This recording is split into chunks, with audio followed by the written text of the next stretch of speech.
Hey guys, it's Dr. Contessa and my girl, Dr. Nicolle. Hello. Okay, so we didn't say our prayers to make sure that in the name of Jesus, no matter what happens in this discussion, we're going to always and forever be friends. Always and forever. Amen. Yes. Amen. And this is just kombucha because, alcohol turns conversations up to a place that we don't want to go. Mm-hmm. And today we are talking about a contentious subject for a lot of people. Very much so. It's actually on everybody's minds. Mm-hmm. Everyone is talking about it. And, people are asking us, what are our thoughts? So what are we talking about? So Dr. Nicolle, follow her on Instagram, on YouTube. She has her own, we are so very similar. Both preventive medicine, history and family medicine. We're wellness doctors. We believe in living a plant-based life. Food is medicine. We think so much alike. It's crazy. But even with that being said, there are some things we disagree about. And in this world, especially when it comes to coronavirus right now, people have so many, not just beliefs, but it's so aggressive. Very aggressive. You believe what I believe, or we're done. Cutting you off, right? This cancel culture. Culture. Even with doctors. Yes. It's tough. And I mean, you can go to a restaurant and people are like, oh my God, you don't love people because why are you going to a restaurant? Or you can go, and it could have been that you were actually just inside the restaurant picking something up. But again, your decision, whatever you do, and you don't know if that person actually already had coronavirus, and maybe they're just like, you know what, at this point, I'm already safe. So you don't know, but that's what happens. People are posting. When you post a picture, there's all these these super mask Nazis where's your mask? Well, you don't know what the situation is. You don't know if this person's negative, but I like that you're concerned. I like your concern. I do like that you're concerned, but sometimes you can probably be a little pushy when you don't need to be. And it's good to be concerned and show your concern, but doing it in a nice, loving way. It's not what you say, it's how you say it. So this is perfect when it comes to the coronavirus vaccine. And it's only literally been a couple of days. The same thing has been happening. Yes. Healthcare providers are first line workers. And as far as the risk goes, there are two populations that have tremendously been at risk for contracting coronavirus. Absolutely. And the second population has been the population that's at risk for not only contracting coronavirus, but having really poor outcomes. So first is healthcare workers, who basically range in age from, it could be anyone young to old, because it could be someone who's cleaning the hospital who basically just got out of high school. So they could be 18 years old, and it could be someone who's been working in a medical facility 40, 50 years. Exactly. So they could be in their 70s and 80s. It's a wide range. Right. So they represent the general population, and including in health status. Exactly. So, and then there are also people who are dwelling in nursing homes and people who work in nursing homes. And the people who live in nursing homes have actually had the highest death rate. And so that is why those are the two populations that are the first line people to obtain. To get this vaccine. Did you hear the scorn in her voice? Did you hear the scorn? No, the vaccine. We need. Tell me your thoughts. Just first thing you think when you hear coronavirus vaccine, because I heard a little bit of ugh. You know how you talk about the ex-boyfriend who cheated on you? It was like that when you said coronavirus vaccine, and she was like, ugh. So when I heard the vaccine, I said no. At first I said no. This is good news because we do need a vaccine. We are actually, kind of desperate into, trying to find a cure, trying to find good treatments because, people are just dying. It's just very heartbreaking. So we are at that stage where we need something. And so when I did hear about the vaccine, I said, oh, this is great. I didn't believe it would be ready so soon because, I do have a background in clinical research. And so I know, what it takes to develop drugs, to develop vaccines. And they have been able to move light years ahead because of all of the resources that were put into developing this vaccine. And I said, oh, this is great. But, with this vaccine, so much promise. I'm so excited about it. Even this new technology, this new technology, it's this mRNA technology. It's a form of gene therapy that's been studied in over a decade. In some cancer treatment trials and things like that. But it's just not gone prime time. Yeah. And so there's a reason why it's not gone prime time, is because they have to try it in different situations and everything. So I'm excited about that. Yeah. Trust me, I am. It's just, it did come out quickly, and they explained to us, because a lot of things that come out in a lot of drugs come out in succession, but this has come out in parallel. So they were able to do a lot of things at once, which is great because you have the resources to do that. So now we have these effective viruses. Yeah. What is it? Pfizer is about 90 something vaccines. Yeah. Pfizer and Moderna are both. Yeah, 90 and 94%. Mm-hmm. And then Johnson & Johnson is different. Yep. And that's respectively, mm-hmm. you know, Moderna's 94%. I think they're the highest, which is great. I love the effectiveness. Of course, that's so important. So this virus may keep me from getting the vaccine. I mean, getting the virus. This vaccine, yeah, the vaccine. But I need to know more safety information. Do you think that do you think this vaccine is going to is not really a vaccine? It's a tracker that people are putting into our bodies to track us. Is that what you think? No, I don't. Did you think I don't think it's a tracker. What about, is it just water? It's really nothing in it. It's all a placebo. There's nobody who's getting vaccine. Do you think that? I think they're getting the vaccine. Okay. Now, what about? They're getting the vaccine. Do you think this is a way to kill people's fertility and to essentially make this population control? That's what it's doing. Like, you think that's what the vaccine is? No, I don't think that's it. I mean, a lot of people do think that, and there are, we do have to look at history. We can't ignore history and the atrocities that were done to not just us, but people all over the world. We can't ignore the history. I'm not saying, like the Tuskegee experiment, which I talked about last week in my last YouTube video, if you'd like to learn more about it. We can't ignore the histories and the evil that has been done to other humans. We can't ignore that. Yeah. I don't think that's what's going on with this. Yes. Yeah. So I think people are actually getting the vaccine. Yes. Yes. But you're like, the long-term data basically isn't there yet for me to feel comfortable. There's not enough long-term data. There's nothing you can do to speed up the long-term data process. So with these trials, you get the efficacy. So we know the efficacy. How long is it going to be effective? Mm-hmm. And is it safe? Yeah. So, what are the side effects? There, of course, every vaccine has a side effect, 2, 3, you never know what it is, but I'd like to know the long-term safety data. Mm-hmm. And so what you know about other drug trials and vaccine trials, it's taking 10 years, 15 years. They can collect what they call do surveillance, collect the data, collect the side effects, and they're able to put this in a registry. Mm-hmm. That's so important, though, because the impact of getting vaccines, this potentially can go to millions and millions of people, unlike drugs. Right. Drugs, you can have thousands to millions, but vaccines can go, span the whole, I would say, world. So I think that's where it's so important to get the safety data. We have the efficacy data, the safety data. And it's so interesting to me. Important. The two things, there's two big arguments that are kind of like, and again, people have to make their own decision based on their risk, right? There's two big arguments that kind of just are like, okay, let's go farther. Let's go deeper. Yeah. Number one, there's going to be mandatory vaccine, and I can go to jail if I don't get the vaccine. Let me tell you something about healthcare. You never have to get it in your entire life, ever. You never have to physically engage the healthcare system. What do I mean by that? You have to go make an appointment to see a doctor or go to a pharmacy or somewhere and get any kind of treatment, vaccines, medications, whatever. Mm-hmm. You can choose to never do any of those things in your entire life. And let me just blow your mind. No one knows. We don't know all the people in the world.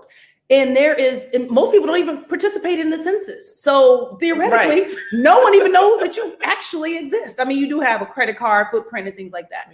But to assume that someone's going to come and forcibly inject something into your arm when that has never happened ever. I mean, we always say there's the mandatory flu vaccine, what that means is we want you to do this, or if you choose not to get a vaccine, like the flu vaccine, you have to wear a mask during flu season. Right now, actually, the flu has gone down because people are wearing a mask all the time. And these are respiratory viruses. Yeah. So even in hospitals, I know a lot of doctors who have never had a flu vaccine. You're like, how are they able to work in the hospital? How can they work? How can doctors, they mandate you to right. get the flu vaccine if you're going to work in a hospital But or doctor, healthcare facility. they're going to come to you and tell you and make you, they're going to force you to take this vaccine. They're not going to hold That never happens. Because let me tell you why it doesn't happen. Sign waivers, but they're not going to. Anything invasive, anything that comes into your person is invasive, and that is indeed a choice. Mm-hmm. Even about when it comes to vaccination, your kids got to get vaccinated to go to school. Look up what an anti-vaxxer is. There are people who actually don't believe in vaccines and they've never vaccinated their kids, and they cannot be denied public education. Mm-hmm. Not true at all. The people who don't get vaccinated are the ones who are not protected. The people who don't get vaccinated are the ones at risk for getting the disease. If you don't vaccinate your kids for measles, they are the most at risk of getting measles. It's not the opposite. And so the reason that vaccination is even important is because the people who do get vaccinated actually basically create a cocoon to where if a person gets exposed to measles, but they've been vaccinated, they won't transmit it. So that's how vaccination works. Mm-hmm. And what we've been telling people, and so again, this is not a pro get the vaccine or don't get the vaccine. This is just explaining a couple of things. So that's one. No one will ever make you get anything. You won't be going to jail. Right. There is no they can't make. It's just. I mean, it's nonsensical. There are certain public health measures that can be enforced by the government just because of public health. Like TB can kill people, and there are certain things the government can do in the interest of the public health of the populations. But it's like flu. They can't pin you down and make you. They're not doing that. That's not going to happen. So that's one argument. And then the second one is there are two different vaccines for Black people and non-Black people. Well, doctor, do you only treat one population of people? I treat all people. Me too. And all people. Even though I'm a doctor, today I may not be at work. And so tomorrow may be a doctor who's not me, who doesn't look like me, and vice versa. Mm-hmm. And patients don't even, some cluster in certain populations, like if you live in a demographic, it's more likely that there are more. Mm-hmm. But the other problem is when we are ordering the vaccine, we put it in the computer and place the order. Yeah. And then another computer system says this gets dispatched to this person. And send it. So if there is this whole conspiracy, that would require, and that part of it, the part that is two different vaccines for Black people and then for the rest of the world. Right.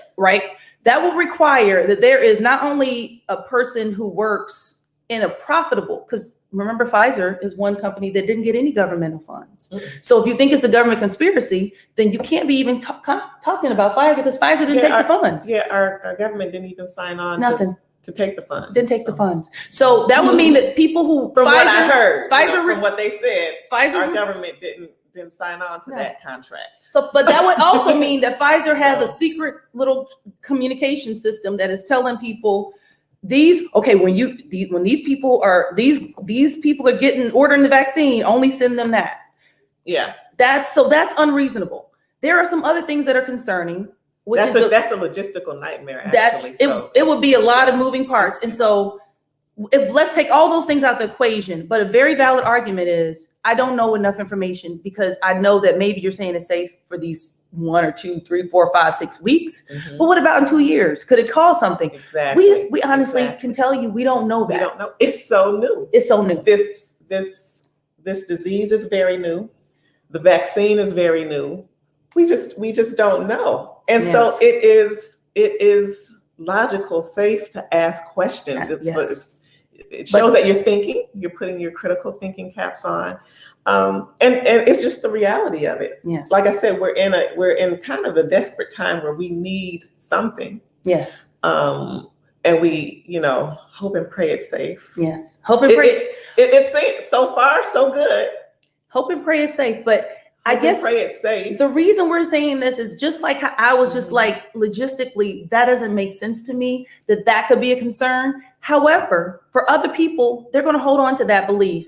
But I'm only saying this to my girl, but I won't say it to you because I don't feel it's my place to honestly tell you are wrong or stupid or you don't get to make that decision. But on the flip side, when people have said, I got all the information that I need, and I think the risk of me having a bad outcome from coronavirus is such that I really want to take this vaccine, and it makes me feel like this is going to be the answer that's going to get me out the house, is going to get me back to some semblance of normalcy.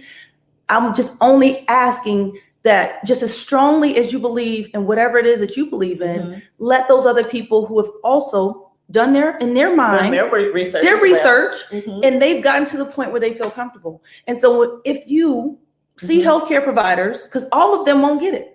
All of them won't get it. We know a lot of doctors who are not going to get it, honestly. Quite a few. And we know doctors that won't get it right now. Right now. Not that they won't ever, but they won't get it. We know doctors that still want to know the data. Just and like, you know, they won't be forced to. And they still gonna work in hospitals and clinics. And it's reasonable. But what they're doing now is awesome. And so what I would like for them to do if they can, but of course it would be another logistical nightmare, since we do have this emergency use authorization from the FDA, if they can make it one big trial. I know that's a logistical nightmare. For all the companies, you mean? For the patients, whoever they're giving the injection to, let them sign up and be part of the trial so they can formally collect the data. I got you. Like I said, that's probably a logistical nightmare. They just want to get the vaccine into people, but like this could be part of their long-term surveillance. I don't know if they'll be able to do that. They probably wouldn't. Like I said, a lot of time and resources would be put into that. But, you know, I would like to see that information as well, because now you have, instead of 40,000 people, now you have potentially, you can collect information on millions. Because we're saying approximately 300 million doses are going to go to the US. And that means all the vaccines require 2 doses. So that's 150 million people. But remember, all over the world, like China actually got 500 million. 500 million. A lot more than us. And of the people who were studied in the vaccine, only 9%, I think 9 to 10% were Black. And so again, and because they were volunteers, there was no they weren't in captivity. They wanted to be part of the solution. And I know a lot of people, actually know people who chose. They were actually trying very hard to get into the vaccine trials. But I digress. Because we do need more. We do. We need everybody. We need to know. We need to know. But understanding that when you look at the vaccine, it's only available to people 16 and older or 18 and older. It all depends on who you're getting it from. But that means children are not even eligible for it. So you don't have to make that decision about whether or not you're going to get your kids vaccinated. They're not even eligible right now. Number one. Number two. There are some that are in trials younger, right now. But to get it for this emergency not enough information. They can't get it outside of a trial. They can't. And they haven't deemed it that it's safe. Number two. That's number one. Number two.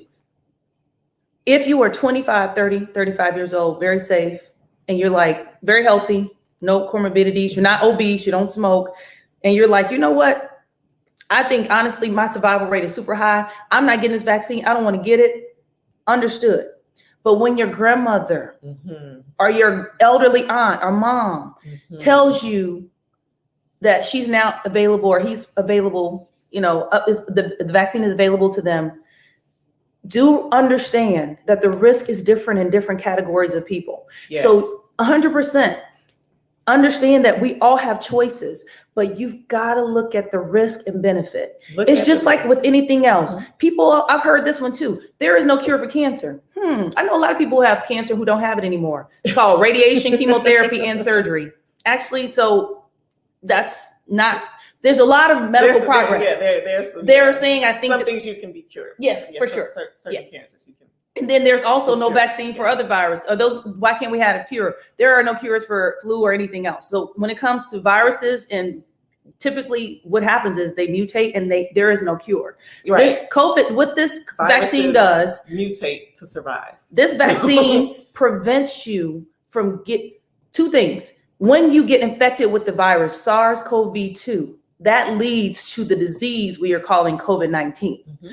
If you are getting the vaccine, you're getting vaccinated on actually your body being able to, when it encounters. So again, it still doesn't mean you can't contract SARS-CoV-2. But what happens after that is your body has seen it before. What the mRNA vaccine does is it doesn't actually give you any coronavirus. It just gives you some mRNA information. Information. Some About a genetic material, but it's not the virus. It is not changing your DNA. It's not changing your DNA. mRNA. It's giving you a blueprint.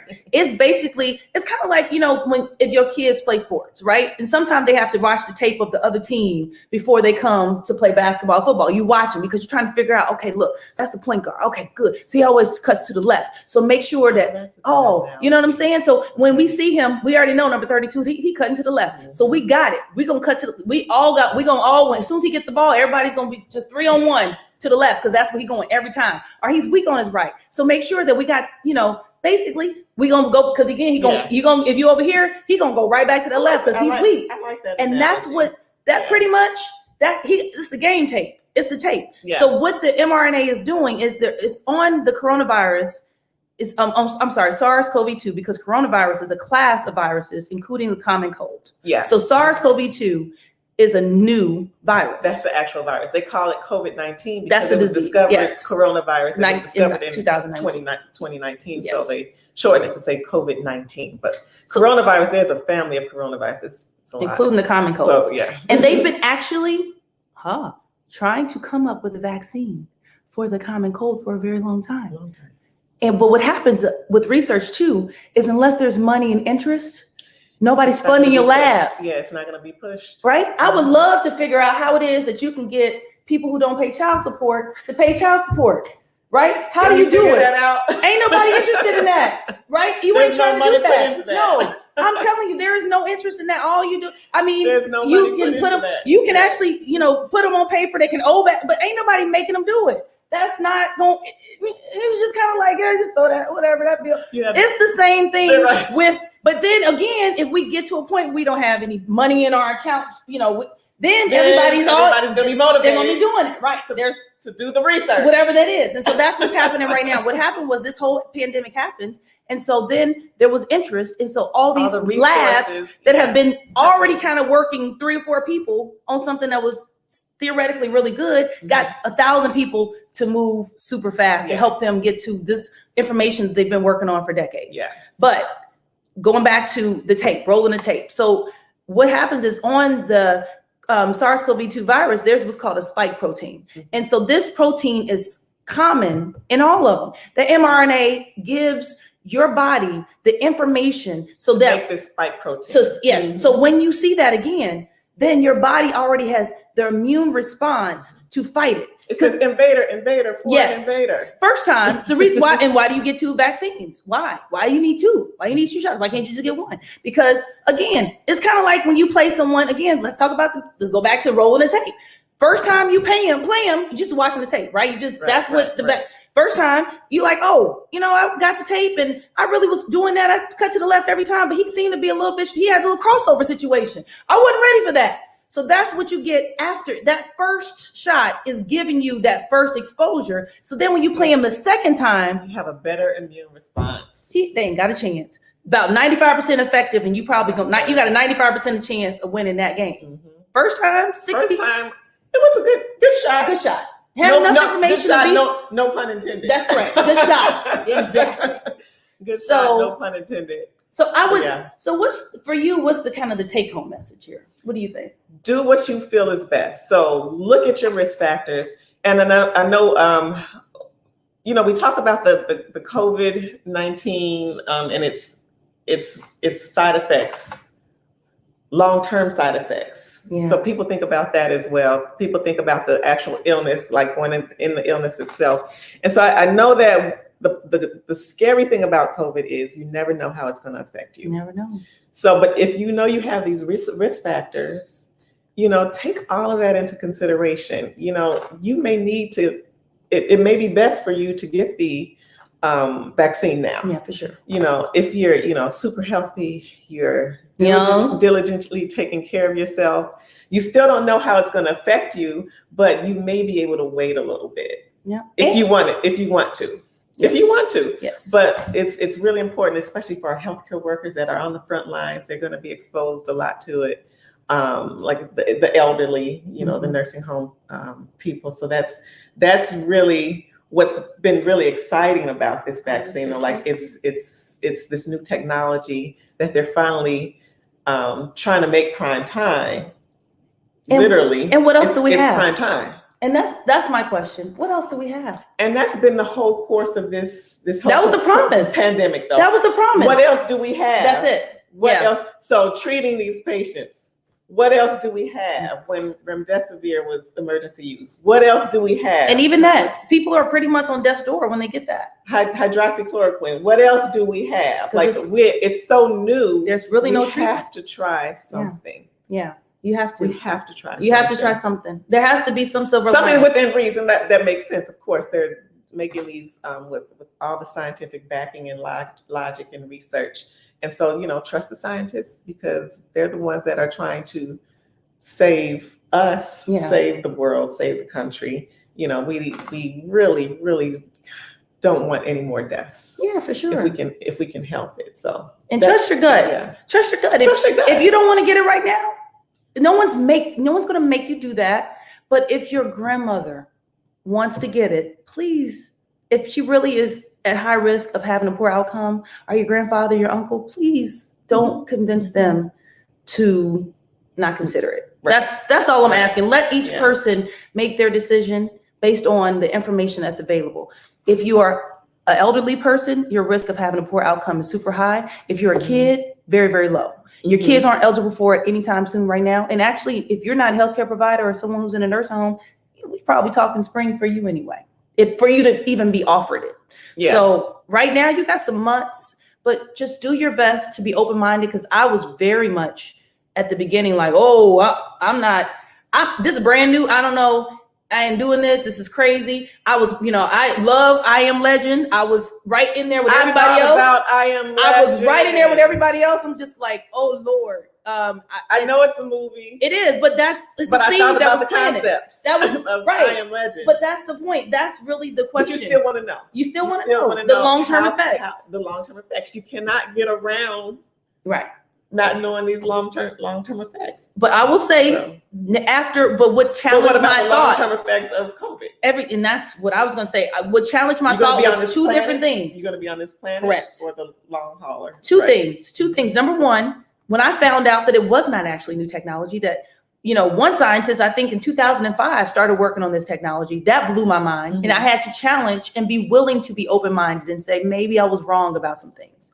And the second thing was, I thought about it's a really different conversation based on the decade of life and your health status. If you are morbidly obese, if you are a smoker, if you have diabetes, you have all these other, what we call comorbid conditions, hypertension. You live in a nursing home, you're elderly. Lung issues, like COPD, asthma. And men are having a worse outcome. Mm-hmm. Good Lord. Yeah. It's so many different variables. So many variables. You have to make this decision on your own. You have to look at your own situation, and then go from there. But be open-minded. I mean, be willing to switch your opinion. Be open-minded. That's what I'm saying. Be open-minded. Be willing to listen. Be willing to learn. Yeah, because we're still learning. We're always students. Yes, we're forever learning. So we're not mad at each other? You're not mad at me? No, I'm not mad at you. I'm not mad at you. Okay. Because this happens. With politics, with healthcare, all this stuff, people have been. Happens, should you go on vacation? Should you not? You can't go to the restaurant. How dare you? Why are you pumping gas without a mask on? Why are you in your car without a mask on? It's just people are so but we want you to mask up. We want you to physically distance. We want you to wash your hands. By yourself in your car, you don't have to, and don't be mad at other people. They're not doing it. Yeah. If you're by yourself in your car, you don't have to do that. Please don't. You can take your mask off. Yes, you can. So we want you to, we still want you to physically distance. We still want you to wear your masks. We still want you to, wash your hands, because those are still the steps we need to take to minimize the spread of this disease. Right. So, it still has to happen, even with the vaccine here. Even with the vaccine, because we still need 60-70% for herd immunity, and we're not even going to be close to that. Girl, don't get me started on that herd immunity. How are you going to treat somebody with herd immunity with the disease? Oh my God, it's a lot. That's so unethical. It's ridiculous. And it's so much. It's just so much. But we only talk about herd immunity when we're talking about vaccines. Oh God. So it's a lot. It's a lot. So what we're talking about. Yeah, it's I'm so hey, you wanna? We just okay. I just wanted to we just wanted to say that we wanted even to bring up medicine, different sides of the conversations that we're having. You know, yes, make the decision for yourself. Okay, make the decision for yourself. Scott, and if you want more information, you know, get your information. Do what makes you feel better on the inside, but don't scrutinize somebody else for not doing what you're doing. Definitely. Thank you so much. And we love everybody. We really do. And we do. Our next conversation is going to be about the criminal justice system and criminal justice reform, which is why I'm wearing this shirt. So important. Because so important. I do believe freedom should be free and everybody deserves a second chance. You all should check out Physicians for Criminal Justice Reform. It's a bunch of us out here. Yes. Yeah. So actually, and we can continue the conversation as well. You can follow me on all social media at DrNicolleMD.com. Yes. That is Dr. Nicolle is DrNicolleMD.com. Yes, you spell my name with 2 L's. I just have to make sure I say that. Yes. And if you like this video, please like and subscribe. And y'all heard him. So come on, just say hi. Come say hi. Come say hi. Hi. Come say hi. Hey. Hello, Dr. Scott. He was trying to get in there. You heard him coming, pouring water and washing dishes. I was washing my hands. I was being COVID conscious when I walked in the house. He wanted to chime Wash in. my hands. Because he just got the vaccine, so he's a little. I got the vaccine. No, just we talking about. I'm just saying. I got a shot of something. You got you the best. All right. See, we didn't went too long. 5 minutes too long, y'all. All right. Well, y'all be well. And thanks for chiming in, guys. Thank you so much for being here. We know how to have fun. We keep it light and fun. We do. We're not serious all the time. Yes. Okay. Yes. Be well. All right. Take care. Bye. Bye. It was cute, guys.